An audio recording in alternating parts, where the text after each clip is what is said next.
সেক্সের দৃশ্য শুটিংয়ের আগে এই একটি কাজ করে নেন নায়িকা কৌশানী। বাংলার প্রেক্ষাগৃহে মুক্তি পেয়েছে সিদ্দিক মুখার্জির নতুন ছবি কিল বিল সোসাইটি। ছবিতে পরমব্রত চ্যাটার্জি ও কৌশানী মুখার্জির ঘনিষ্ঠ দৃশ্য নিয়ে আলোচনা কম নয়। সম্প্রতি ভারতীয় গণমাধ্যমে দেওয়া এক সাক্ষাৎকারে এ নিয়ে বিস্তারিত কথা বলেন নায়িকা।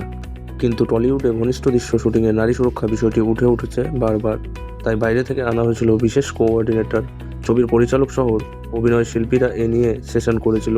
সাক্ষাৎকারে কৌশানী এই সাফল্যের মাঝে প্রসঙ্গ ওঠে প্রেমিক অভিনেতা বনিকে নিয়ে।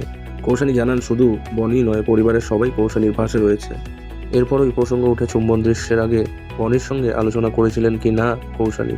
উত্তরে নায়িকা বলেন, অবশ্যই, সব স্বাস্থ্যকর সম্পর্কেই এটা দরকার।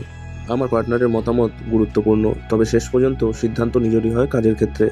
ওরা যা বলার বলেছিল। আগে আমাদের সিদ্ধান্ত ছিল এরকম কোনো দৃশ্য আমরা করব না। নায়িকা আরও বলেন, আমরা দুজনে সম্পর্কে থাকার পর এটাই প্রথম আইস ব্রেক মোমেন্ট। আগে বনির বরবাদে একটা লিপ কিস ছিল, কিন্তু তখন আমি ওর জীবনে ছিলাম না। তবে এটা প্রথম তেমন দৃশ্য যখন আমি ওর জীবনে রয়েছি, ফলে একটু সময় লেগেছিল। তবে চরিত্রের জন্য এটা অ্যাকসেপ্টেবল, স্পষ্ট উত্তর অভিনেত্রীর।